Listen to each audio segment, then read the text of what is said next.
This video is brought to you by Wicket Cricket Manager. Hello and welcome to Uncovered. This is Behram Kazi. You can find me on Twitter at DefMango. And with me, I have Jared Kimber. You can find him everywhere and anywhere. So, Jared, the Ashes, well, quite an anticlimactic end, you'd have to say. What a tournament it was building up to be, or well, series rather. And then, the Manchester Rain played spoil sport and washed out the Old Trafford test, or some would argue that maybe it was Piers Morgan Steers. So we'll get more into that. But ultimately, would you say that Pat Cummins' pragmatic unit was good enough to diffuse the baseball threat? I actually think England got better with baseball throughout the series, and so I think early on they were trying to goad Australia into this aggressive style. Oh, if we play this way, Australia will be sucked in. By the end, they were like, "Oh, we don't need to do that. We're just going to play our style, and we are going to do things in our way, and hopefully that will mean that we will win." Unfortunately for them, they'd already lost 2 tests, right? So, they were just too far behind, and they certainly made errors. I don't think I think you can make a fairly big argument that they've performed better than Australia in this Ashes, but you could also make a fairly big argument there's not that much between these two teams. And Australia hasn't. I don't think Australia's even played anywhere near their potential, and England certainly gets some of that credit. What I would say is that when they came out on day 4, we had play on day 4, didn't we? I'm trying to remember what. Yes, we did. Yeah, we had play on day 4, and the ball didn't move around that much or anything. It wasn't what we expected. But what I would say there is that Marnus and Mitch, one guy wasn't in the series, and one guy who wasn't a factor in the series, just played absolutely beautiful, normal, pragmatic cricket. There was a couple of shots there where they were still attacking. I think Marnus probably regrets his shot a little bit, although that ball bounced maybe more than you would have expected. But Joe Root was bowling pretty well. They probably should have just shut up shop against Joe Root at that stage. He was getting weird bounce that Moeen Ali wasn't, but Moeen Ali was bowling well also. And so what you had is maybe a situation where previous Australian teams might have looked at that differently. But look at Mitch Marsh. Was he 30 or 80 balls, 90 balls? That again, that's not Mitch Marsh. England were bowling very straight and very full to him. And I've said before that they generally don't bowl straight and full to him, and everyone else does, and they get him out. He managed to handle that as well, right? So I think there was quite a few different ways of that Australia had played really, really well. Having that said, they're still miles behind in the game, right? Like if it goes the full 5 days, you would assume that as well as Australia were playing, they would still have lost massively. So that's really that's what happens. But it is the rainiest cricket ground in the world. I don't know if that's technically true, but it's had the most washed out days of cricket in the world, and by distance. So if you go down 2-0, and one of the test matches coming up at the end is Old Trafford, we all drove. The majority of the cricket media drove south afterwards. Have a look at the Twitter feeds of all these people just putting up photos of clear skies. My wife was sending me photos from London yesterday. Manchester just gets a lot of rain, right? And you heard all sorts of things like, well, if the 100 wasn't here, we'd play in August. Yeah, it rains in August in Manchester as well, just so that everyone's aware. It rains all the way through the year. There's no rainy season in Manchester. There's Manchester. Yeah, I mean, we've all heard that. Anyone who follows football as well would know that, because if you follow Manchester United or Manchester City, you'll see lots of rain. Just a bit further on that same point, since rain played a major role in deciding the fate of this test match and ultimately helped Australia retain the urn, Joe Root had a suggestion. He said that maybe, if the fact that we have daylight till 10 p.m., in the future, we could potentially play up until that point just to make sure that the overs are complete. Now, I understand the suggestion. I might even be for the suggestion, but this is not the first time rain has washed out a test match in England, right? Why is this suggestion coming now? Yeah, I think that's fair. I think a lot of people have pointed out that when England have been on the benefactor of rain, we haven't heard as many of these. The Joe Root thing is mad, right? It's utterly it's insanity. It doesn't make any sense. Okay. Firstly, this whole thing, they always say this at Australia, in England. They always say, oh, it's sunny until 10 o'clock. No, it's not. It's not. You couldn't play cricket at 9:30 at night. That's just a stupid thing to say. It would be completely unsafe to face anyone at 90 miles an hour at 9:30 at night. The second one is, so Joe Root is more than happy with Jimmy Anderson getting there at 11 a.m. and still bowling at 10 p.m.? What? right? The That's workloads don't make any sense. And if you want to get more overs in, I don't know, maybe don't bowl 9.5 overs an hour, right? Like it's just and the whole overrate thing is a different argument, and we could talk about that all the way through. Look, I think there are things that cricket could be more flexible on. You know, it was, I remember, I'm trying to think who it was, but I was talking to someone yesterday. It might have been Jeremy Cody at the ground. And I said to him, it's lunch. And he looks at me, he goes, what? I said, they've called lunch. And it just, it's such a stupid thing to even think about. But of course, in cricket, it was raining, we called lunch. I don't think in that case, it cost us any overs, but it could have, right? And we look at, we factor in all these different things. The truth is, though, you can't play cricket until 10 p.m. at night in Pakistan, right? No, absolutely not. Right. And so in some countries, should we start at 8 a.m.? Right. And the truth is that there is no perfect answer for all this. Maybe investing in the pink ball would be better. The overrates thing has become a huge issue because the game of international cricket is so different to every other level of cricket now, and T20 franchises to a certain extent as well. That now it's not about teams bowling slow, although sometimes they do.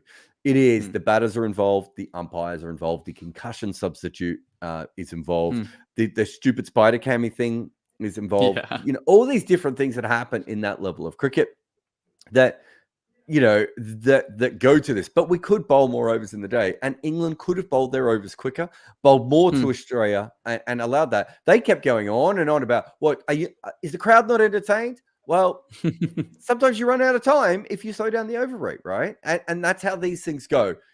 It is, I mean, let's just park Joe Root's nonsense and the reserve day thing. We can't do reserve days. I don't know why anyone who's ever worked in cricket would think we could do reserve days when literally we have back-to-back test matches. Like it's a non-starter from that perspective.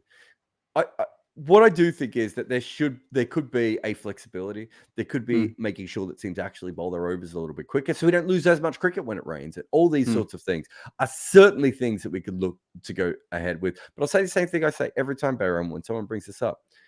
It doesn't matter because clearly it isn't a big enough issue for anyone to fix. Because we hear about overrates, we hear about rain, we hear about dew, all these different things. If they're really that big a deal, wouldn't cricket just fix them?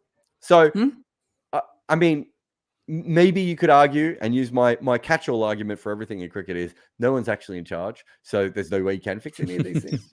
But realistically, I do think that there would be a much bigger movement towards this. But if you're only going to talk about how you should get extra hours out of a day when you've lost a test match because of rain, no, everyone's just going to make fun of you. Right? That's what's happened. Everyone has made fun of them. I don't know what happened with Piers Morgan. I don't care about Piers Morgan. I mean, obviously, I refuse to be on his TV show. I blocked him on Twitter just preemptively. I don't know if he's ever tweeted me, but just in case he ever does by accident. I've got no interest in Piers Morgan. I've got no interest in BBC staff suddenly worrying about, extra days cricket. I've got no interest about Joe Root and his 10-hour thing. They've had plenty of chances when I've covered so many test matches in England, which is affected both teams, and no one ever gave a shit before. It's an Ashes. They lost it. Oh, it's the weather's fault. Oh, it's cricket. Cricket should have done this. Yeah, I don't care. Jog on. You shouldn't have gone down 2-0. Yeah, I'll just fill you in a bit on the Piers Morgan bit. He isn't pleased one bit. He wasn't happy with Patty Cummins and said that I wouldn't have come for like a press conference or talk to the media if I had won the Ashes in this manner. But you'd be glad to know that people... So that is the first thing. Piers Morgan doesn't know anything. All right. Almost any time he talks on a topic, it's really important. There's a lot of young people out here that follow us on social media and on YouTube and everything else. And they might like Piers Morgan. It's really important to know that Piers Morgan doesn't know anything. He's not an expert in anything. And, you'd have to ask whether, I don't know, we can make a phone hacking joke here if we wanted to. But as far as I'm aware, he's not an expert in anything at all. So when he says, if I was Pat Cummins, I'm going to come out. Well, Pat Cummins has to come out. Right? That is what you do at the end of the game. He didn't come out. I saw him because the whole thing sort of happened in front of me. There was he did about 3 or 4 interviews before he went into the actual press conference itself. He just looked like a dude doing his job, right? Of just like, we're here and blah, blah, blah. Got a little bit wet walking out to the Channel 9 cameras and everything. Just, again, Piers Morgan doesn't know anything. And so, he of course he's going to say something wrong because he doesn't, this isn't his job. This isn't his knowledge. He's just, wind. Yeah, well, you'll be pleased to know that people are absolutely taking the piss out of him on Twitter, myself included. And there's this tweet that resurfaced that back in 2013, he was actually happy that Rain helped England in a game. So there's, that double standard. But anyway, let's actually talk about the cricket. You mentioned Manas Labuschagne. He had 8 innings in this English summer prior to this Old Trafford test, and he hadn't crossed 50. And come Old Trafford, he scored 50 in the first innings, and then a very, very important ton for Australia in the second. And even if this game had a little bit more time, there was an argument to be made that Marnus had maybe saved Australia. So, how would you rate his improvement as a batter in conditions where he really struggled this time? Yeah, I actually thought he batted quite well in Headingley as well. I remember seeing him there and going, "Oh, he's turned a corner. He's worked this out." And it's really weird because his run of bad form, I think, goes over a couple of different locations, doesn't it? So it's not as if there was one plan that was getting to him. I know some of it's just regression to the mean. Like he was dropped a lot, and so at a certain point, he's going to get caught more early on in his innings. These things happen. The thing is, we focus on it with Marnus. This would have happened with Bradman, right? It would have happened with George Headley. It probably happened with Sachin. But we now have the information and we can track these things a little bit better. But I think there was a little bit of regression from the mean there. What I thought with England specifically is they were bowling very full outside off stump. Almost what teams used to do to Gary Ballance, and trapping him in a way that he's sort of half coming forward to very full balls that are obviously moving more because they're bowled so full and everything else. And then he's just got to a point now where he's just letting the ball come to him a little bit more. He's not searching for that delivery. And that seems to be the big difference with England. Also, they didn't bowl much Moeen Ali to him, early on. And he went out very cheaply to Moeen Ali twice. I was a bit surprised once they realized that the pitch wasn't doing anything on that day 4 that they didn't go to Moeen much earlier. I think Moeen only bowled when it was dark. And the pitch wasn't doing anything. They could have used Moeen well before then. So yeah, I think that from that perspective, I just thought Marnus was a little bit better in that area where England have been causing him trouble. But, he had gone through a run. If you have a look, it's probably very similar to what happened to Mike Hussey. Mike Hussey comes into Test cricket, makes a lot of runs early on. I don't know how many drops he has, again, to go on that theme. But I think if you go back and have a look at Mike Hussey, teams didn't really know how to bowl to him for a while. And sometimes that happens. If you look at the difference between someone like Zach Crawley and Renshaw and Manas Labuschagne, Zach Crawley and Renshaw, very talented players, but very limited to what they're good at. They're very good at these things. And outside of that, not as much. And there was always a weakness for both of them. You look at Marnus, by the time he made it to Test cricket the second time, so after he played in Pakistan as a leggy, UAE as a leggy. Yeah, UAE. Pakistan, was it? Yeah. By the time he comes in, he's a very well-rounded player. There aren't a lot of issues within his game. And so I remember the Mike Hussey plans that England had years ago about, that got leaked to the press. I think you're looking at it going, they don't know how to bowl to him. These plans sort of tell you that they don't know what they're going to do. And I think at times that's been the case with Marnus, whereas now everyone's seen him. And he's made so many runs. And we've seen him against spin, and we've seen him, special fielding positions for him. And I think what happened early was he was treated a little bit like mini Smith, right? And there are obviously some of his peculiarities are a little bit like Smith. And he does have some of Smith's game, but he doesn't actually bat in the same way that Smith does. And I think that, you wouldn't bowl sort of 4 stump half volleys to Smith because he would literally just punish you all day. Whereas that's what England were doing with Marnus. So I do think it was a little bit different the way that they needed to attack him. But I thought he looked outstanding in that. For Australia, obviously the washout helps and everything else. But I think they needed to see Marnus bounce back a little bit. You talked about 8 innings where he hadn't passed 50. I think it was overall, was it 17 or 18 innings? Yeah, probably something like that. Because you know what I mean? They needed to see it again, especially because they're about to lose Warner. Yeah. No one knows how long Khawaja is going for. There's starting to be whispers of Steve Smith retiring, right? Now, Khawaja and Smith may not retire. Warner's the only one we know. But if you lose 2 of those guys, Marnus is even more important at that stage. He becomes the most important batter in that team. It's basically him and Head bats further down the order, may not come up the order anyway. So it's a very, very interesting one from that perspective. So seeing him do well, and we know it was at his third 100 overseas, I want to say, first 100 in England. You know, he's got one of those Mahela, J.A. Wardner, David Warner type records at the moment. I think there's plenty to say that maybe, you know, in England, I don't think we had any issues with his batting in England, even if he struggled at the start of this series. We'd seen him bat well in England before, but he needs to make runs away from home because otherwise he's only of so much use, right? Yeah, and if you look at his home average versus away average, there's a big discrepancy. And interesting, you point out how him and Smith are quite dissimilar, actually. Also, the fact that Manas can manage to sleep during a test match before his batting, and Smith just can't catch a break in that regard. But anyway, let's talk a bit about England. Let's talk a bit about Zach Crawley now. Very, very interesting career. Has played 38 tests or 36 tests, something like that. Didn't average 30 prior to this test match, but in this test, he scored that 182 ball 189. Was chancy at times. You know, he did connect those booming drives more often than not, but there were times where he slashed hard and it went over gully or over slips and something like that. He was fortunate as well. But let's just say that Crawley in his career probably crawled, and then in this Ashes series, he walked, and then in the Old Trafford test, I see what you're ran. doing there. Zach ran.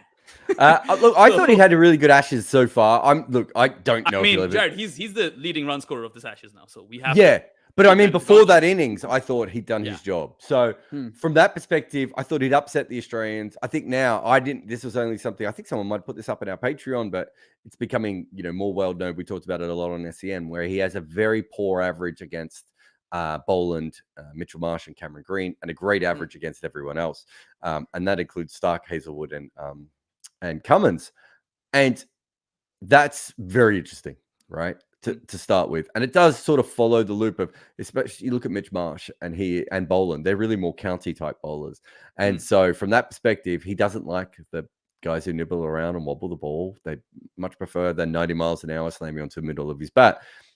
That's originally what England said about him, to be fair. They said they thought he would struggle when the ball, you put Muhammad Abbas on and he might not make a run, right? But, he has to face Unrick Norkia and they back him. He's incredibly flawed, as I said earlier. And he knows that. I think there was a press conference after he made the 100, or maybe it was something I was reading from before, where Brendan McCullum said to him, "You're not Ben Stokes and you're not Joe Root. There's always going to be a ball with your name on it. And so you have to bat with that in mind." And I think that's very clever coaching, because they've tried to fix his flaws. He's getting older now. Maybe by the time he's 27, 28, he might have fixed some of them. But they might have 2, 3, 4 more years of him being a very flawed player in the way, the way he attacks balls outside of stump. We're talking about when it's the 5th stump line, slightly, well, on a good length, but maybe slightly shorter than you bowl to a normal bowler on a batter on a good length. So maybe instead of 6 meters, you probably bowl closer to 7 meters to him. And we know he's going to nick off, right? Yeah. And it's not even his only flaw. I mean, he drags the ball back onto the stumps a lot because he has this angled blade. You talked about his luck. What was there, 4, 5 times where it looked like he was going to hit the ball back onto his stumps? At one stage, he was almost bowled and caught behind on the same ball. But what he does is, because he scores in a way that takes away opposition bowlers' best length, right? He really is a fascinating cricketer from that point of view, because I do think eventually everyone is going to bowl the right length to Zach Crawley, and then he's going to have to work out if he can change. But at the moment, I went back and I had a look at Cummins and Hazelwood and Stark bowling to him. They're bowling their best ball to him, and that doesn't bother him as much. Right? It's a really fascinating thing of, they just think, well, we're the best bowler, we're the better bowler. We're just going to bowl our best ball over and over again. Whereas actually Pat Cummins, if he bowled, as I said, a meter shorter, right? A little bit wider, instead of aiming into the top of off stump, which is where Crawley wants it, bowl it at 5th stump, bowl it at 6th stump.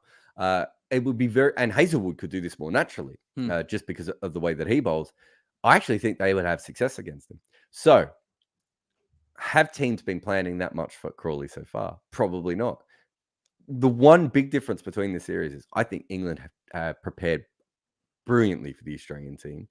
And I think Australia is playing, they think they're a little bit better of a side, which is more than fair on paper. And that they're just going to play their best cricket and that will work. Well, you could argue it has. We could also argue that, if it didn't rain, it might be 2-2 now, and they'd be going Yeah. into the Oval Test, and England would be going in as a well-oiled machine, knowing exactly what they need to bowl to each player, and exactly how to attack each bowler. And Australia would be sitting there going, what's that Crawley keep hitting us for 4 all the time? So I do think from that perspective that Crawley's been assisted. But the major thing is, and this, England's big thing was that Zach Crawley could hit pace bowling. But the other thing that they loved about him is because he's tall and because he can drive on the up. And those two things, you do need both of those to go together. He has the ability to turn good length from bowlers into something else. And because he has some power, he will hit through the line. Look, he's still averaging 31, and we've just seen. I think that was the 3rd test he'd ever made over 100 runs in a test match, right? He doesn't make a lot of runs, and I didn't see anything in that innings that makes me think that he's going to be more consistent at test level than before. If anything, teams might be more afraid of him now and prepare even more diligently when they go up against him. But having said that, that's kind of what England have him in the team for. For 1 every 6 tests, he's going to do that. And they know they'll get a bunch of 40s to 60s off him that usually will be at a decent strike rate that will put everyone off, take away a bit of that new ball. Him and Duckett are very flawed. If England had proper test openers, Duckett and Crawley would not be there. They don't believe they have proper test openers. And if you're as old and as jaded as I am, we lived through Sibley and Stoneman and Lees and Burns, and those guys all averaged 28 to 32 anyway. If you're going to do it, you might as well do it with someone who's going to whack it occasionally. Yeah, no, absolutely. And it's interesting how you brought up that had we had a full game of cricket, odds were that Australia would have lost this one. But then again, what were the odds on Zach Crawley being the leading run scorer after 4 test matches, right? If you did make that bet, now's the time to cash out, guys. This is exactly the time to cash out. But anyway, let's talk a bit more about England. They, of course, had a lot of stuff going right for them in this test match. Lots of performers. Moeen at 3 performed, scored 50. Stokes got a 50. So did Brooke. And then Mark Wood was bowling absolute thunderbolts. And the way he got Travis Head out was quite comical as well. And then Wokes with the fifer. It just seemed like a lot of those things were coming together for England. And that's exactly where the rain gods decided to take a massive dump on them or something. So it was really a massive dump, by the way. I had a 10-minute walk at one stage on the night of day 4, and we got back to our hotel, our Airbnb, and we had to hang up everything. We, literally got down to my undies is how wet it was. If you're thinking, some of the rain that we saw in the last couple of days was absolutely biblical. Yeah, well, I just wanted to ask you that, is there maybe a part of you that feels some sympathy for England, and also the fact that Ben Stokes' declaration at Edgbaston is all the more relevant now, and had he perhaps not declared, even if they would have manufactured a draw, this series would still be alive? I think that had they played the kind of cricket they played in the last 2 test matches, in all 4 test matches, they probably would be winning the series. I think they got sucked up in, we talked about it. We've done the podcast about it, right? Yeah. They got sucked up in their own, I don't know, what would you call it? Their own bullshit, their own cult. And realistically, they don't need to do any of that. They've been a smart, even when they were terrible, they're a smart team, right? They're not, if you don't have anyone who can bat in your top 3 and, your 5, 6, and 7 are all going to average about 35, you're only ever going to be so good. But even then, they were a very smart team. They've managed to milk the most out of their better players. They've managed to make people like Duckett and Crawley have an impact, even if they're not good players.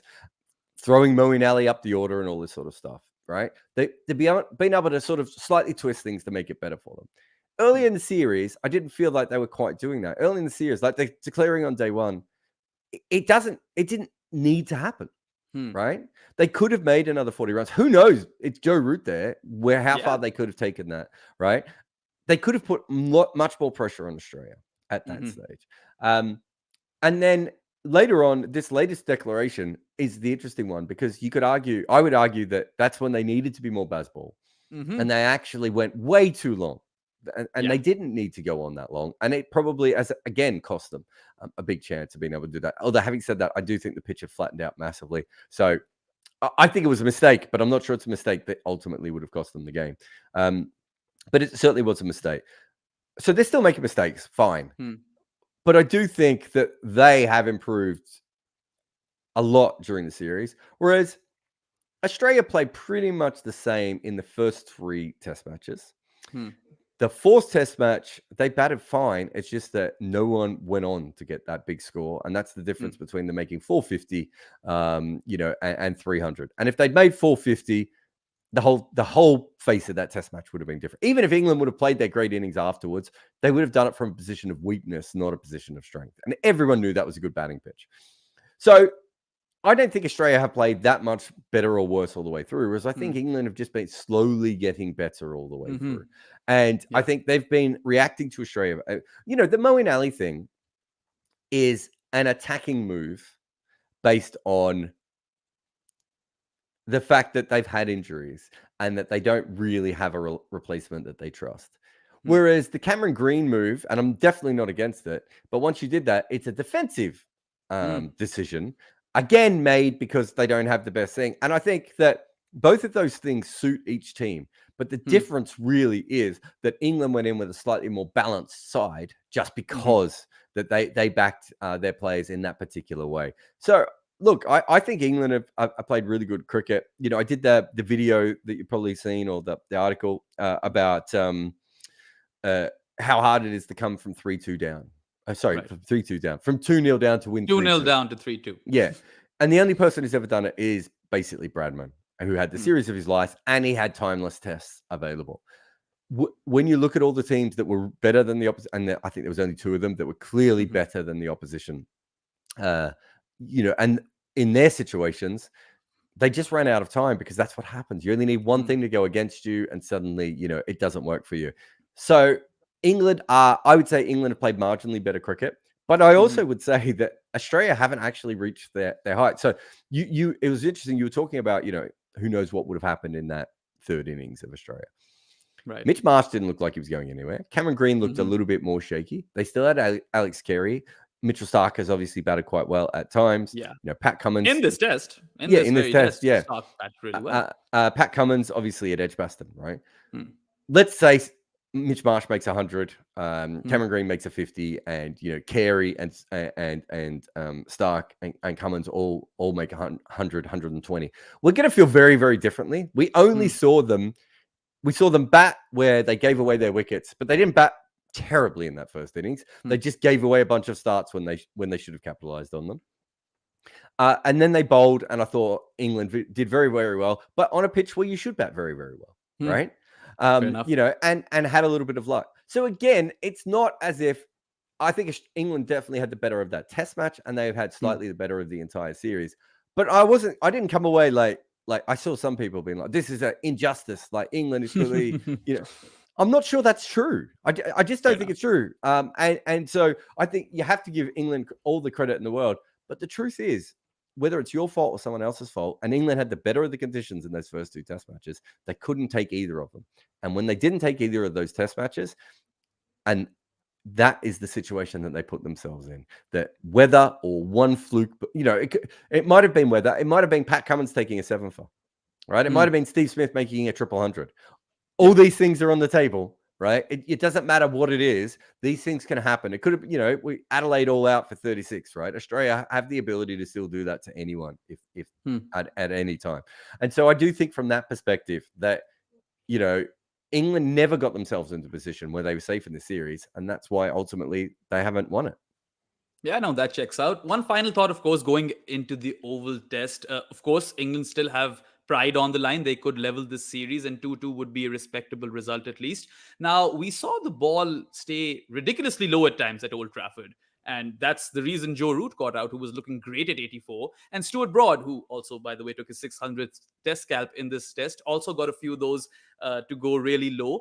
And I am wondering if this would be a factor that might come into play at the Oval. And just because of that, would that put a lot of onus on someone like Stuart Broad or Josh Hazlewood, who didn't look too good at the start, but then ultimately ended up with the fifer?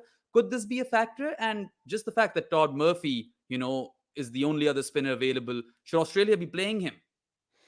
It's fair. I mean, I'm not sure what Cameron Green gave them in this test match other than peace of mind.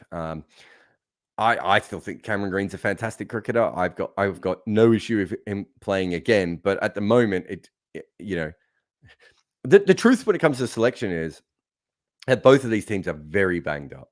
So Pat Cummins looked exhausted when he was bowling to England. Yeah. Mitchell Starc held his shoulder, his hamstring, and his knee at various times during that innings. Like he was not doing particularly well.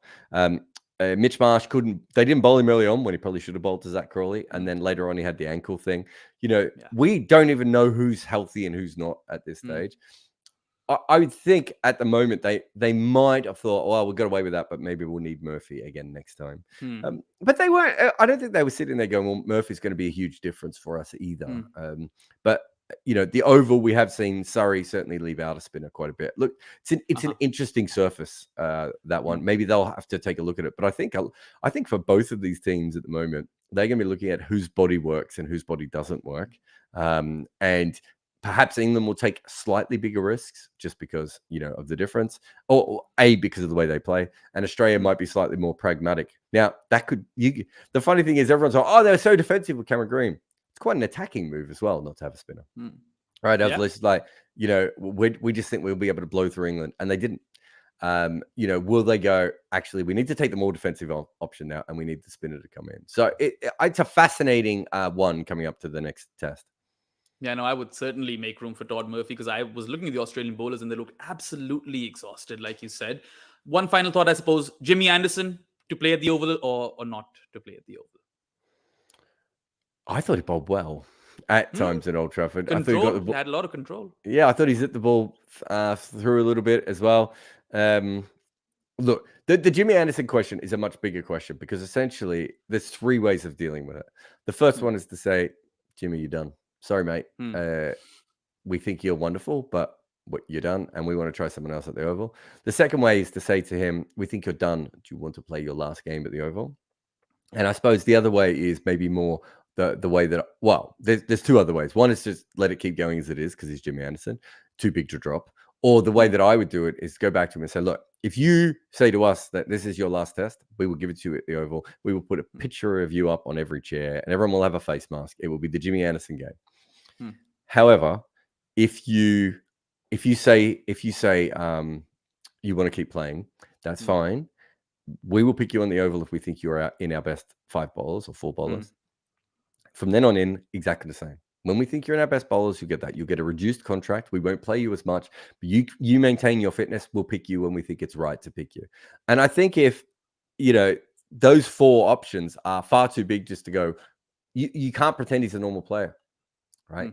You have to be honest at this point, and you have to say, Jimmy Anderson is going to be a player who is England is going to have to make a very, very big decision on. I'm not sure if a back-to-back test match is the best time to make that decision. Particularly when Josh Tong looked so good. But anyway, that's enough for the Ashes. We'll be taking a break and coming back with India versus the West Indies, another rain-affected game. But yeah, see you on the other side. This is Behram Kazi and Jared Kimber on the Uncovered podcast. See you soon. If you follow my work, you'll be very tired because I produce a metric ass ton of content and I can't do all of that myself. I also can't afford an army of people to do it for me. So what I needed was a solution to get all my analysis, hot takes, and random asides out on social media. And I found that with Memento, the AI tool that basically takes all of my work and cuts it up, makes it look pretty, and pushes it all over the internet. If you have content and you need to repackage it, use Memento. If you enjoy our content, we ask you to hit the like button, subscribe, or drop a comment along the lines of, wow, Jared, your vibes are immaculate.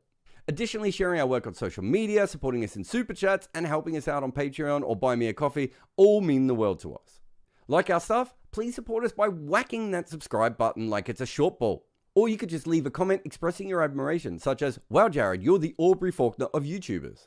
Also, please help us spread the word by sharing our work across social media, back us on Patreon, or also support us with live super chats.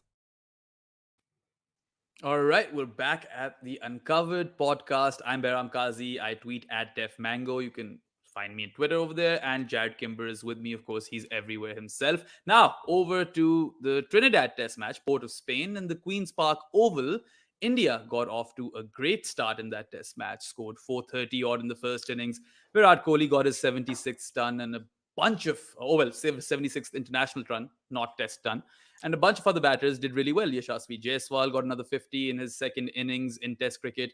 Rohit got twin 50s in this test match. Ashwin Jadeja got 50s as well, as did Ishan Kishan, who was quite blistering with the bat in the second. But they find themselves in a bit of a pickle over here, because Craig Brathwaite inspired the West Indies to bat time. He scored 75 off 235 deliveries, which was a very signature sort of knock for him. I was going to say that. I don't think that's him batting time. He thought he was actually had a good strike rate. Yeah, absolutely. And I think he really inspired the rest to play that way as well. And, he needed those runs. He hadn't had a good outing in Test cricket for a while. But effectively, what all of that has meant is that last day in Trinidad, Port of Spain, we have the West Indies needing 280-ish runs, if I'm not wrong. But more importantly, there's rain, and it doesn't look like we're going to get a lot of play. And they might just draw this test match, which you would say is as good as a win for the West Indies at this point. Oh, you'd take that, wouldn't you? 100%. Yeah. I haven't done my World Test Championship piece yet, but there's no way I would have projected 2 wins for the West Indies. 2 wins, a draw for the West Indies in a 2-test series, right? Yeah. So they will take that and they will run with it. And I, look forward to Piers Morgan being just as upset about this Test match as he was in the other one. But yes, look, I think what did Brathwaite? He made 70 odd in the first innings. He made 20 odd in this one. They got Chandra Paul. I haven't seen much of Kirk McKenzie. I know he's already out. They've got Blackwood, Athanase, De Silva, Holder. There's a few guys, and not to mention Roach. Roach is a very good blocker when he wants to be as well. Yeah. So if it does stop raining, they've actually got some cattle that can do defensive batting there. So I thought it was interesting the way that India went about this test match. They attacked very hard in the first innings. Probably, what was their strike rate in the first innings? It slowed down a little bit. So it was 3.5 runs and over. But, Rohit and Jaiswal both had sixes like early on in their innings, if I remember watching it correctly. There was a great comment on Crick Info or Crick Buzz, I think it was on Crick Info, from a fan who said that they were switching between the 2 games. And I think they saw that Bairstow had hit a 6, right? So they flicked over to watch Bairstow hit a 6. When they did that, Jaiswal hit a 6. So they went back, and then Bairstow hit like 2 6s. Then they went back, and then Rohit hit a 6 or something. It was an incredible moment of Test cricket to just tell you how much things had changed, that there were literally being 6s hit everywhere in Test cricket at the same time. But yeah, I think India probably put themselves in a fairly good position. The only thing looking back was that probably because Virat was struggling a little bit with his scoring rate. And, it would have been nice if Rohit or Virat or Jadeja had, kicked on. And we're judging this by Bazball standards, right? Rather than normal standards. But, the fact that they had started quite aggressive and sort of pared it back a little bit and ended up at 3.5 runs and over probably cost them some time. Whether it's cost them enough time to worry about them losing the game, you'd have to go through the whole game and have a look at everything that has happened. And they certainly, I just want to have a look. What was it in the second innings? They went at 7.5 runs and an over. So they tried to, they weren't pissing about in the second innings, were they? Right.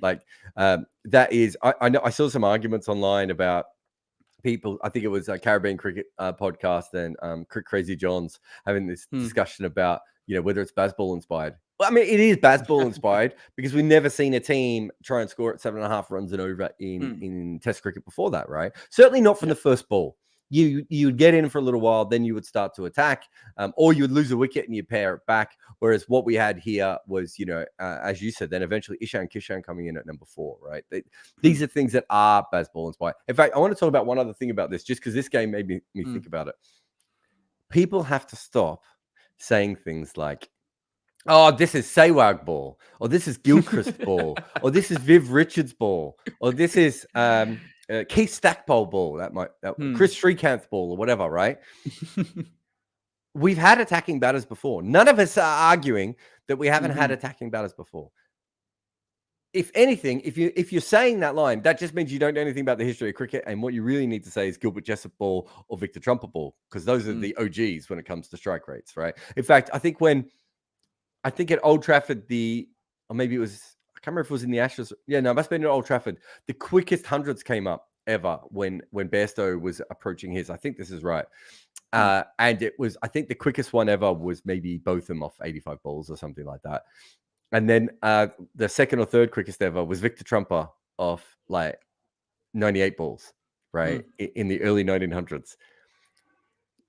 He was so much quicker than anyone else was in that era, other than Gilbert Jessup, who occasionally did the same sort of thing. So my point just being on all that is if you're going to go, oh, it's say white ball, at least know who the OG is, right? Let's go back to the original source. But the difference is that now it's teams doing it en masse. So if you have a look at that Indian second innings, you have Jaiswal, Rohit Sharma, and Ishan Kishan, all with strike rates over 120.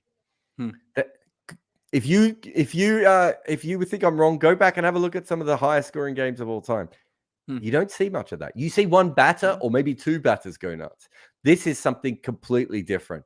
Also, Shubman Gill, what was he doing? Absolute slow coach. Needs to step on the accelerator. But yeah, so I thought it was really interesting. India, maybe in the first innings, probably batted a little bit slow. Tried to make up for it in the second innings, but sadly, Trinidad turned into Manchester, and good luck. Yeah, well, I mean, it's interesting that you bring that up because I think this was also a bit situation inspired because India aren't playing like this. They aren't going all baseball, right? They scored a 3.5 runs and over in the first innings, but they had to go quickly because 350 is generally when teams feel a bit safe, and they probably didn't feel safe with lesser runs than that, even though there's a case that they should have or could have because the West Indies haven't really put much of a fight, but they are putting up a fight now. And as we speak, the covers are off, so we might actually have a game here. One more thing but you say it's situational. Here's why you're wrong. Okay. Right? Because I've seen people. That's what Crick Tracy John said, and I think a few other people have said stuff like that. The main reason you're wrong is everyone's attacking. Right? Again, that's not how it works.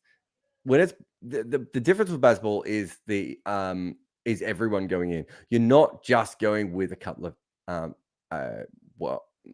fast scoring players, right? The other thing I would say is, and I'm going to try and do this in real time, so I apologize to everyone who's listening in. But if you look at the history of cricket, so that was 24 overs, I want to say. Does that sound about right? I think so. I can. Oh, how many did they make? They made 180 odd. Okay. 181, I think. Yeah, 181. All right. So let's do 150. All right. So we look at any batting team of 150, and we'll do. Oh, I can't work out the overs right now, but I'll just 24. There are 24 overs. I checked. Yeah. All right. So if you go innings by innings list, and you have a look here, I'm just saying this out loud because I've just accidentally pressed the wrong button. Right. So if you look at runs per over of teams who've scored over 150 runs. That 7.54 is the fastest score ever in Test cricket, over 150 runs, right? Australia in 2017 against Pakistan, 7.53 runs. England versus Pakistan in Rawalpindi very recently. England versus Pakistan is also, there's another one up there. Then you've got just a bunch of England games of recent times. So, all these different occasions where they've managed to do this and score well over. There are only, I'm just doing this off the top of my head, but there are only, and this is, remember, only a score of 150. We're not talking about a high score here. My guess is that there's about 50 or 60 scores that are over 5 runs and over for 150 runs in the history of Test cricket. When you say it's situational, the situational thing has always been there. We've seen teams need to score quickly for years, right? This isn't that. Teams are now using their white ball skills and they're pushing the foot down and they're giving people license in a way that didn't, exist before. So, for instance, West Indies versus India in Kingston in 1983. And Pakistan versus India. And I think both of those, if I'm not mistaken, one was a fourth innings chase. And no, they were both fourth innings chases where you had to score really quickly, right? Everything else, almost the rest of this entire list is from the 2000s. And most of them are from the last 5 or 6 years. That isn't just baseball because we have the white ball skills now, right? And those things come in. But certainly there's a shitload of England in this. So it is very baseball inspired. Anyway. Right. I understand, especially as someone who comes from a former colony, the idea that England are too boring to do any of this sort of stuff, and we don't want to give them any credit for any of this sort of stuff. But these facts are facts. England has changed the way that teams are looking at doing that. You're right. It was partly situational, but no other team in that kind of situation has ever scored at that speed ever before. Right. Fair And we are seeing a change of what Test cricket is right in front of our eyes. And it won't just be England. Right? I mean, Pakistan are doing crazy. What's going? Shan Masood, we need a drug test on Shan Masood. I'm sorry. Right? I know we'll get to it in a little bit, but we need a drug test on that because that man is unlike anything that you and I had ever seen from Shan Masood before. Right? Test cricket is changing right in front of our eyes, and it's not working. Oh, well, Sehwag and Viv Richards. Yeah, one player could play attacking beforehand. This is something else. Yeah, well, I'm just glad that in the same test, the India one, we're also getting to see Brat's ball, which is a proper throwback to the test cricket, proper cricket, of yesteryear. And I mean, just one final thought on India and the West Indies, and we'll move forward to Sri Lanka versus Pakistan. Mohammad Siraj, he is without the services of his partners Mohammad Shami and Jasprit Bumrah. He is the leading man, and he took a fifer. How have you seen him progress in international cricket? Because his rise has been quite notable, and I think he's done a very, very good job holding the fort for India. Yeah, he had that period where he first came in, and I thought he was fantastic. And then he probably just hit a bit of a wall for a little while. And look, Indian seamers, that can happen. You get on a couple of pitches that aren't suited to you. Maybe don't bowl as much as you should. All these different things can happen to those bowlers. When he came in, I think he was very raw and very talented. And the thing that I've noticed that is different about him now is how smart he is. And you watch him bowl. I'm trying to remember. Wait, just let me look at my phone because someone sent me something really cool about this. Sure. In the second innings, he changed. Ari sent me this, who helps out on the channel sometimes. He sent me the thing of where in the second innings of the game he bowled very, very close to the stumps, or closer than he maybe normally would. And in the fourth innings, he went a lot wider. This is from CricViz. When he first came into cricket, he was a raw, talented, skillful, he had incredible hands and he had good speed and everything else. What we are starting to see that is matched up with the ability to change his position on the crease, the ability to bowl multiple different deliveries, think batters out in a way that I think before he was one of those guys whose best ball was so good that he didn't have to worry about any of that. I mean, you're talking about a player who doesn't, when I first watched him play, didn't know the LBW law. Right.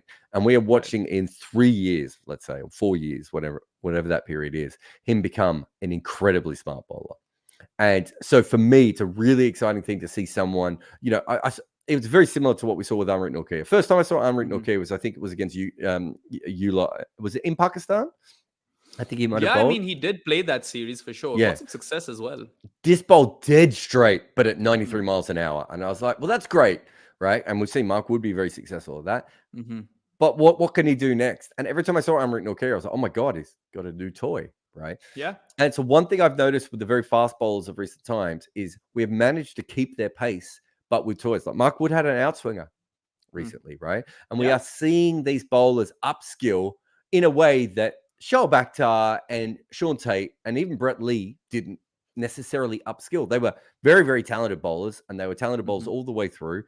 But it wasn't like every season they came back with a new delivery. That's not slandering them, right? Because that's generally how cricket was in those days. You had your thing you were very, very good at, and you made it work on every different surface, or you got dropped because you couldn't do that. Or you learned how to reverse it. There was that. Yeah, but even that was, I mean, reverse is great, but essentially it's someone else fixing the ball for you, right? Like, do you know what I mean? I'm not saying that the bowlers don't play a part in it, because that we know there are certain bowlers that do, but it's not quite the same as, we just watched Mitchell Starc.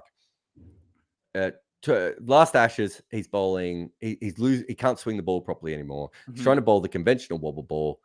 It almost ruined his entire career. He comes back now. He's swinging the ball properly again, and he's bowling the 3/4 seam wobble ball, which doesn't ruin your wrists as much as the other one does.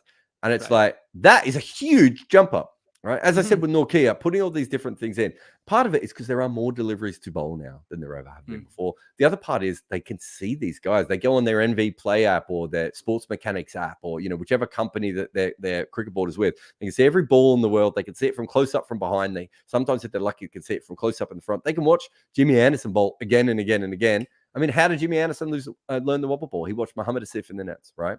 Right. we are now at the stage where, we have that, and it's really exciting. And I think that Mohammad Siraj is certainly someone who's benefiting from that. I think if he'd played in a previous era, he might still have been a really good bowler, but I'm not sure he would have evolved with the game in the way that he has now.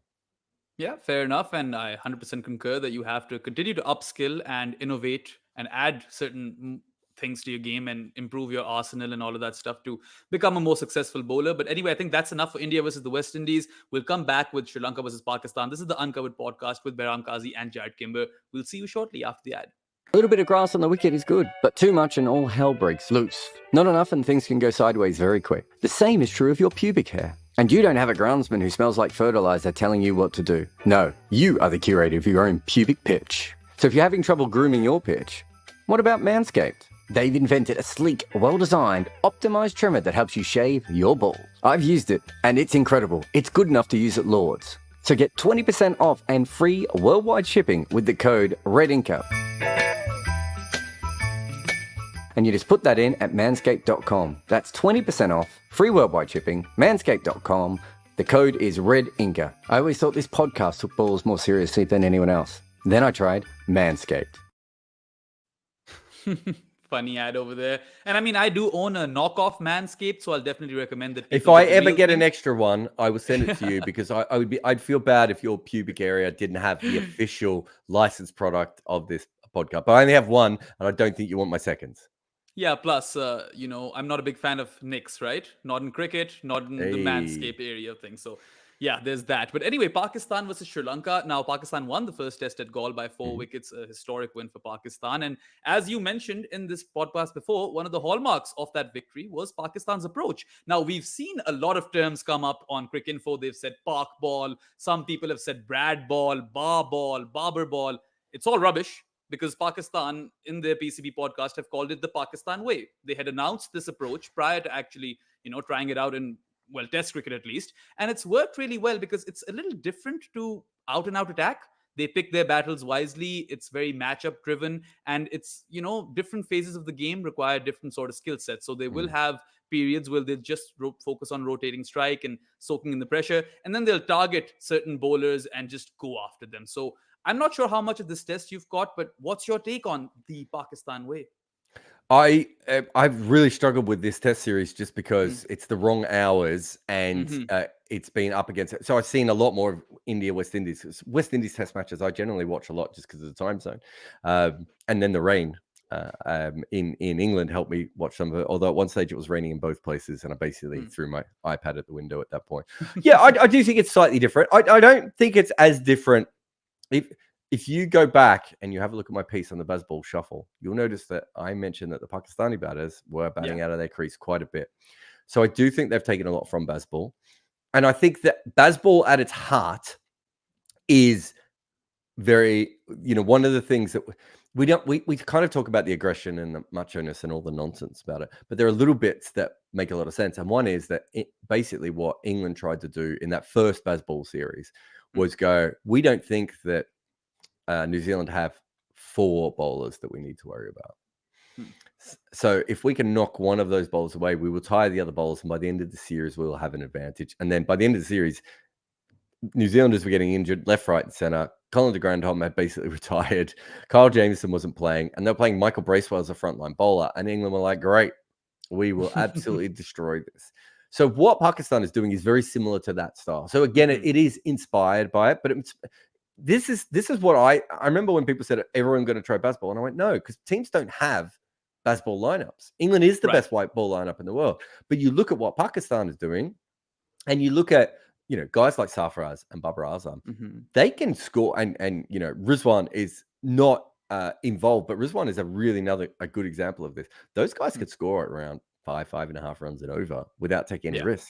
I mean, that's what we're complaining about, right? that Babar and Rizwan won't take any risks. And I think Pakistan has a few different players. Imam is probably another one on that kind of list.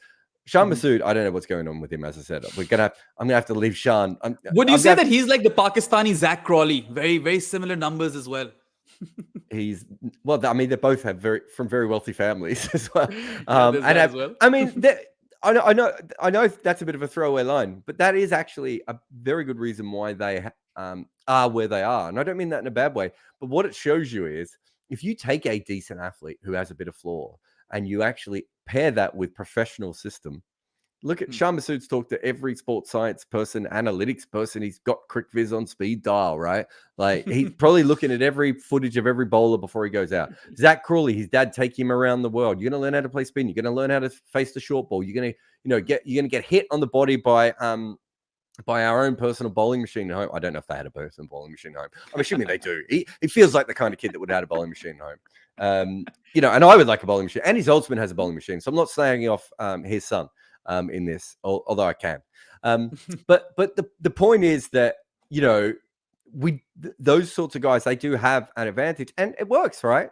Zach Crawley and Sean Masood, if they came from normal, backgrounds, even just normal middle-class backgrounds, they wouldn't be playing at this level. So it shows you how money does make a difference. But yeah, I'm going to keep Sean away. But the point is that in Pakistan's case, it's not going to be the big boom that we saw from England. But Pakistan is a team over the last couple of years that has given us a lot of players who could probably score between 4.5 and 5.5 runs and over without taking any major risks. And now you're just like, well, wait a minute.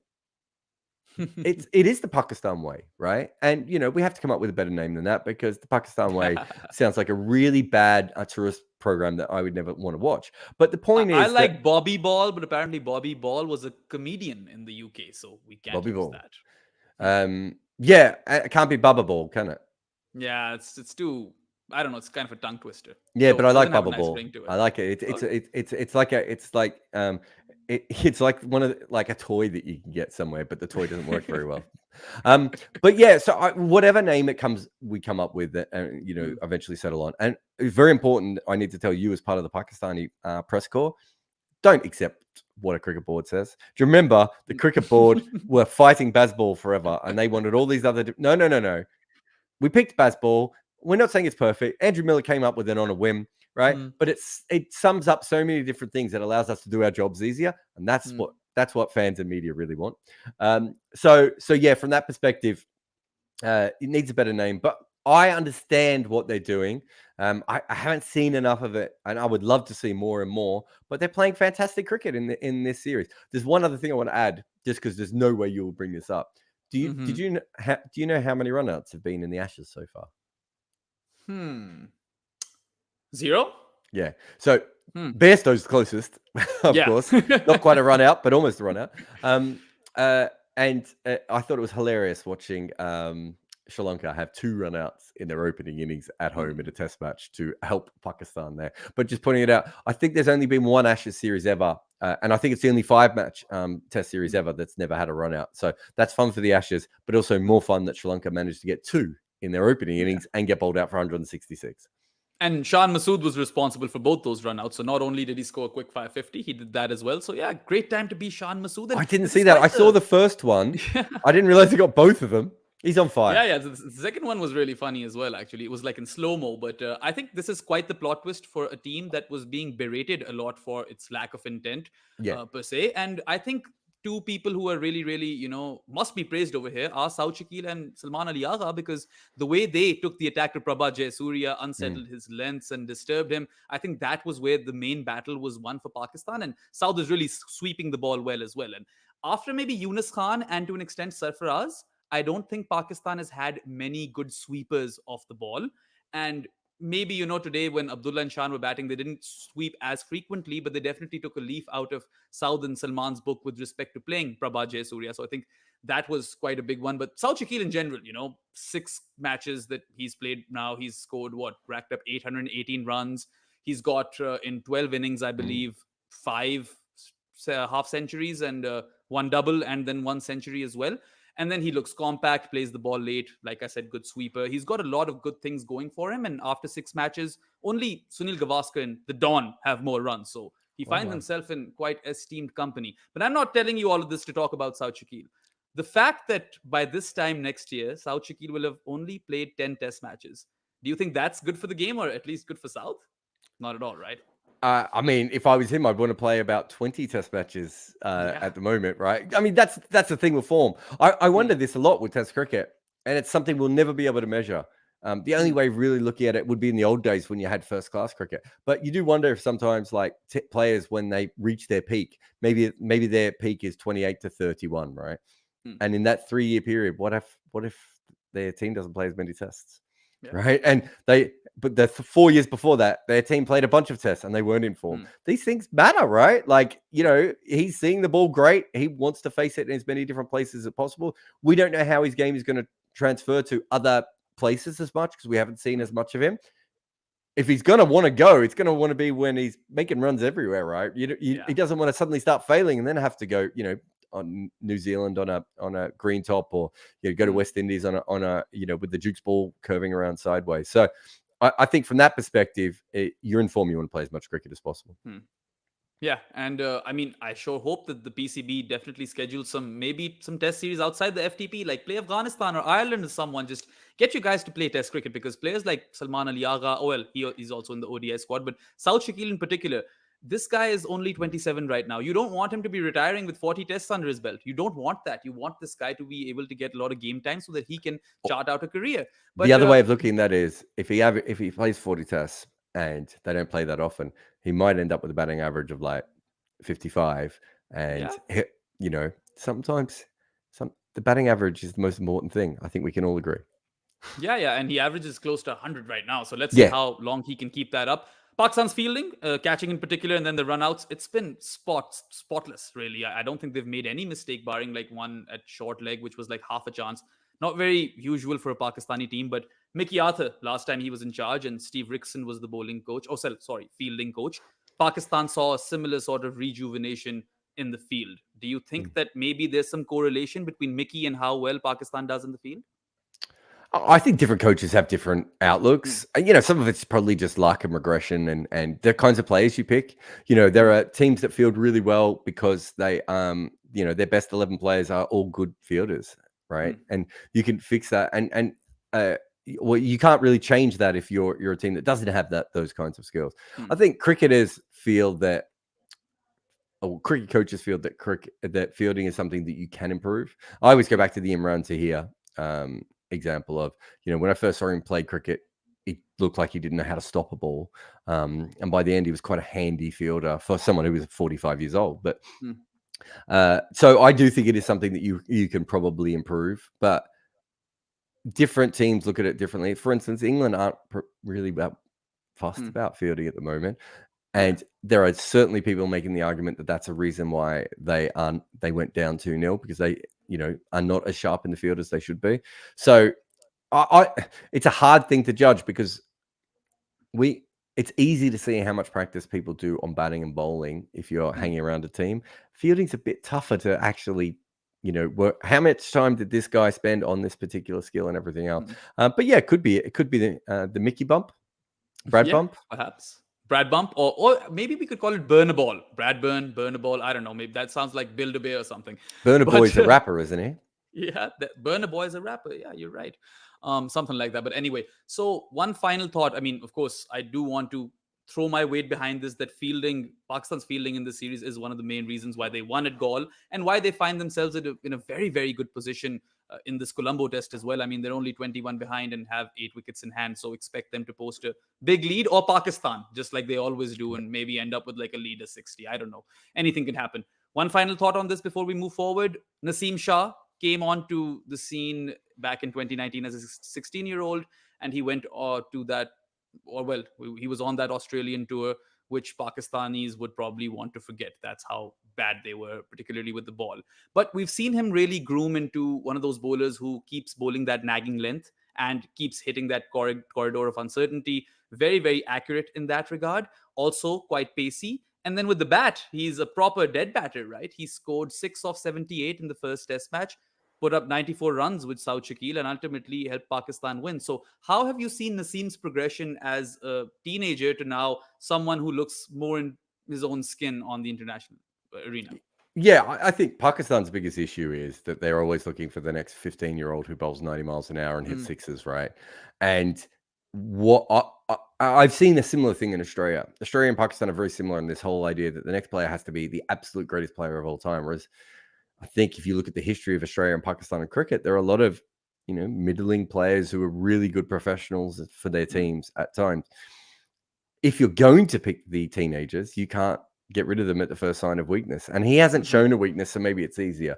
But the ability to allow him to develop all these guys that you pick young and you say are very quick, or, someone like Mohammad Siraj, which is probably, it's an Indian bowler, but more like a Pakistani story, the way that he's coming through, or a Sri Lankan story. But those guys do take time to develop, to become professional cricketers. And someone's bowling with a tape ball somewhere and then bowls a couple of quick spells and you put them into a Pakistan team, what you have is someone with the basic skill set to be successful at international cricket. They don't know how to eat. They don't know how to sleep. They don't know how to train. They don't know how to travel. And it sounds stupid, right? How would they? Yeah, there's absolutely no way. You are plucked out of junior cricket at best, right? And you're now in the senior level. It takes time. And I think for what we've seen with him is the development of a player, which is how these young players should be treated. And he's been treated that way because he's 5% better than a lot of the other guys that have come through that system. The real, test for Pakistan cricket going ahead is, do they actually do this for everyone? Or do they just do it because, he's Pat Cummins, right? And if they just do it because he's Pat Cummins, well, they'll end up with the Pakistani Pat Cummins, which is also one of the burner boys, and which is absolutely fantastic. But here's the tip.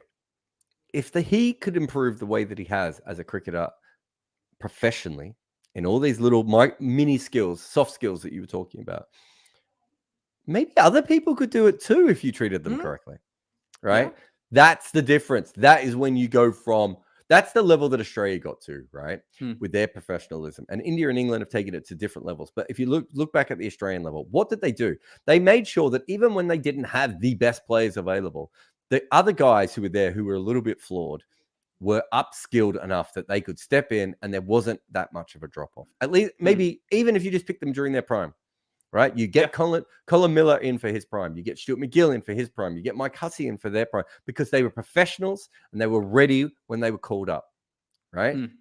That is what Pakistan cricket should be going towards. And if that's how I would be framing the Naseem story, which is, look what we did for him. What if we did that with all the professionals? And when they came in, this is the other thing that you need to do. When they come in, have them at a base level of professionalism. And I can promise you that's what Mickey Arthur wants to do. Yeah, absolutely. And I mean, of course, it's a bit harder when it's a 16-year-old or however young Naseem was back then. But he's developing well. And this Pakistani unit, at least the team manager, Rayanul Haq, he's done something similar at Islamabad United. So we can only hope that more and more similar stories will come out of Pakistan cricket, because at least you have those guys back in the team management. Just on the 16-year-old thing, that's probably why you shouldn't pick 16-year-olds. But if you do, you need a separate system to know what they're going to need, right? So as someone who traveled with, oh my God, I've forgotten his name, the Pakistani leg spinner, KS Ahmed. No, he's Afghani leg spinner. What did I say? Pakistani. Yeah, sorry, Afghanistani. When he first traveled with us, he didn't know how to get through customs. Right? Yeah, lack of exposure is big, especially in these parts of the world. He didn't know where to go and get food. All these little things, right? And sometimes the players take him under their wings, but I can tell you other times the players are like, I don't want to deal with a 16-year-old. I'm a 30-year-old professional. Why should I be dealing with a 16-year-old? Hire people to help this kid, right? And I've had these conversations with players before. The point being is, if you're going to pick players that young, think about it. Don't just pick them. Yeah, fair enough. But well, in this particular case, I guess Pakistan fans will be happy. Anyway, we'll go to another break. Then we're going to quickly wrap up. We have 2 more topics. Won't take a lot of time. So yeah, I'm Behram. This is Jared. We'll be back with the Uncovered podcast after this ad.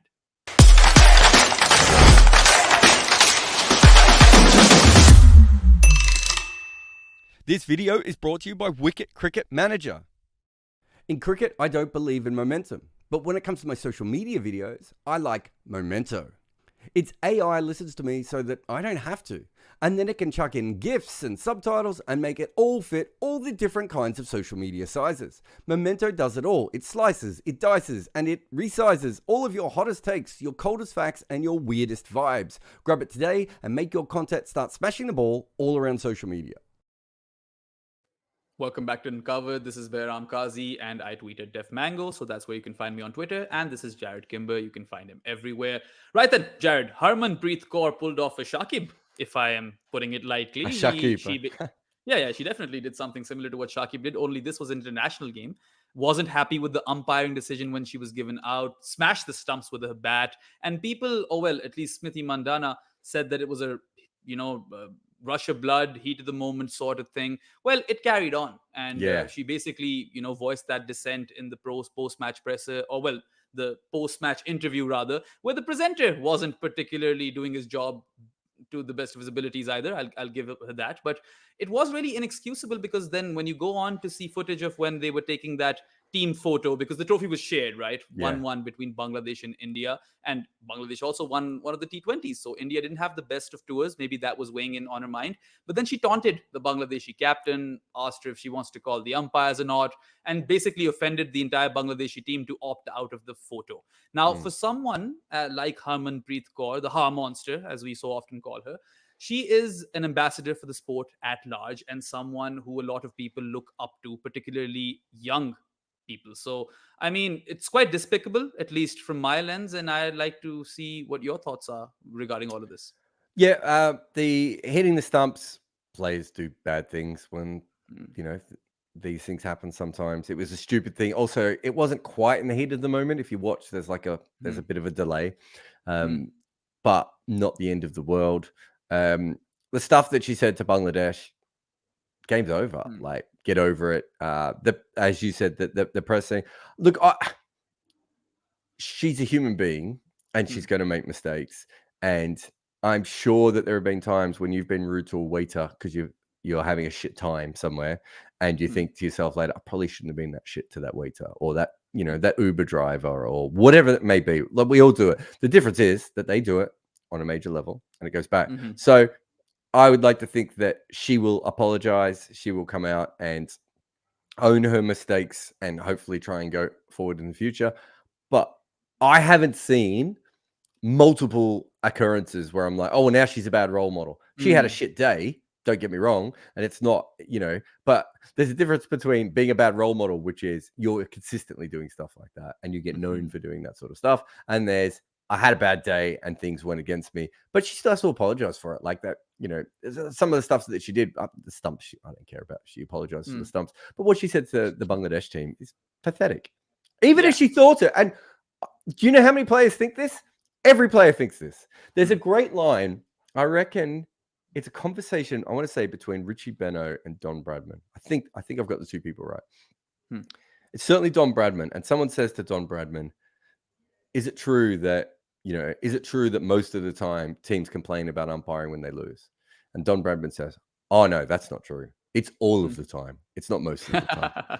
Right? And it is the case. I've worked with teams where we've had the shockers go against us, right? And we've won the game, and no one talks about it afterwards.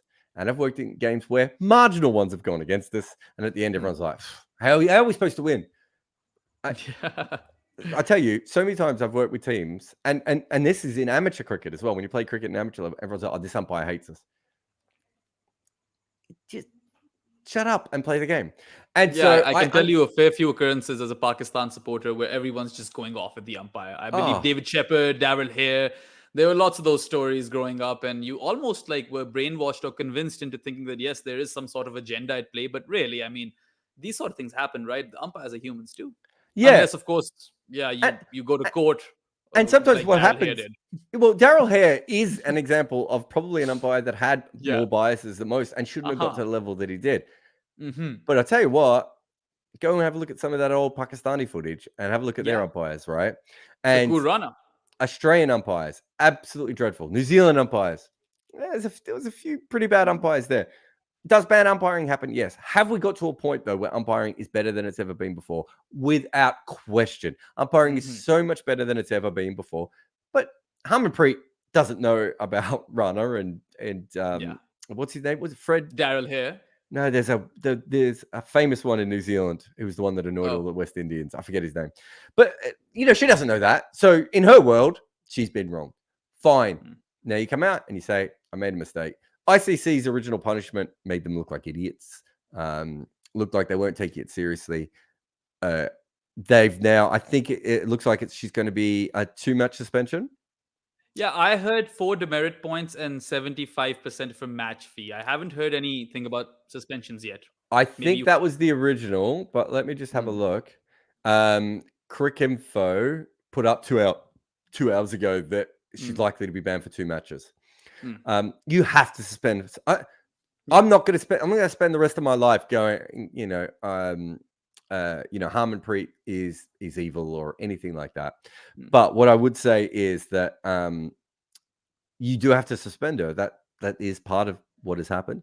But the ICC brings all this on themselves because they weren't neutral umpires, right? Yeah. And I don't know what the quality of umpiring was in that particular game. The quality of the footage wasn't particularly good, so it didn't look like the most professional setup I've ever seen when I was watching clips of that game or that series. So from that point of view, who knows what the quality of the umpiring was? But that doesn't matter, because I could tell you that every professional cricketer, by the time they get to the top level, is dealing with better umpires than they've probably ever dealt with all the way through the game. She has had Harmanpreet. By the time we knew who Harmanpreet's name was, she had been sawed off for middling a ball. She had LBW so plumb that the batter had probably stood on the stumps, not given out, right? Yeah. Everything happens to cricketers all the time. It's part of dealing with the game, right? As you said before, they are just human. Whether they're neutral or independent, it's just part of the game, right? And if you can't handle that, and the way that she did it, I think was really disappointing. And I say that as someone who's a huge fan of her and her impact on women's cricket. But as I said, it's a shit day. We've all had them. Yeah, fair enough. And I mean, a suspension sounds about right. And I'm pretty sure that she must have apologized or something of the sort must have happened. And there was this really interesting tweet I read in which someone said that had Kagiso Rabada done this, he would be in jail or something. So, well, he was certainly the guy that got the most unlucky. I mean, it's him. He had the most unlucky stuff, but in the same team, Faf got the luckiest stuff I've ever seen for ball tampering and everything else. So yeah, no, Rabada was it. Like Rabada, like if he got near a player at one stage, he was getting done. It was absolutely ridiculous what was going on with him. Yeah. It was said that he was invading someone's personal space by being like a meter away from them. So yeah, that was a bit ludicrous. Anyway, Emerging Asia Cup, Pakistan A defeated India in the final, a very commanding victory for Mohammad Haris and his boys. Now, there's a bit of controversy that came up with respect to this, and that's what I want to, talk to you about. There were a lot of people complaining that, hey, the guy who scored 108 of 71 deliveries, Tayyib Tahir, for Pakistan is almost 30. And then you've got a couple of capped players in Saim Ayub and Mohammad Haris, Wasim Jr. Dahani wasn't playing this game, but he was in the squad as well. Now, this is the A team. This is not an under 19 tournament. I don't know where it specifies that there is an age limit over here. I don't know why a lot of fans or people thought that this was maybe an under 23 tournament, because it wasn't. And you have to play your second best 11. That's what an A team means to me, at least. So what do you make of all of that? I mean, that's like Piers Morgan talking about puddles, right? I mean, it's obviously nonsense. What I thought was great was people were watching it. I actually would have loved to have watched it myself. It's weirdly enough, I've said this before. If I've had the chance, if there was proper A team being played all around the world, I'd probably cover that rather than the majors, just because I would find that even more interesting. So I loved that people were watching it. But yeah, at A team, you can have a 38-year-old drunkard with one leg if you want it to. Yeah. It's why can't you look at it. 30-year-old be an emerging player? Could he not have started late? Tayyib Tahir did start late, so why can't he be an emerging player? There's no cap players. rules. So if you look at some of the New Zealand and Zimbabwe, because New Zealand and Zimbabwe are two teams that usually have very experienced A teams. And then you see some other teams go another way. And it's really down to strategy, right? Like where your team is, who you're trying to develop at that one time. I remember there was an A team that Australia had, and there was like 2 senior players on it and a bunch of like kids. And the senior players were saying to me, we don't have 6 batters and we don't have 4 bowlers in this side. We have a couple of project players. We have a couple of players who aren't suited to these conditions, all these sorts of things. And I was like, well, that's the A team, right? That's what it is. They've decided that they want to give these kids experience, and there was other reasons to take people away. So if India decided to play their under 23 team, there are 2 facets to this. One, India has a super talented sort of roster at the back. All of these kids are already playing the IPL and stuff. Abhishek Sharma and Sai Sudarshan have been quite successful in the IPL. Even Raj Vardhan Hungergaker is a real talent. So if you are going for an under 23 team, that is your choice. And it's good for you. But you can't be coming out and blaming other teams for playing a 30-year-old. No, I mean, as you said, everyone develops differently from that. And you don't know why he's in that tournament, right? Like this is the stupid thing. It doesn't matter who wins that tournament. Who's going to remember that in like 3 weeks' time? It's such a stupid thing to care about, right? Just block Piers Morgan, right? And watch an A team play as an A team without getting. I think maybe because of the quality of the cricket or whatever it was, but people got sucked into that tournament. As I said, I actually think that's a good thing. But remember what it is, right? It's like the Under-19 World Cup. There are some teams who send players out before they're ready to the Under-19 World Cup because they specifically think this guy is definitely going to play for us in a couple of years. If we can get him 2 World Cup cycles, he'll know what it's like to be in an ICC event. You know, even if he doesn't play in the first one, all this sort of stuff. We'll start to see with the women happening as well.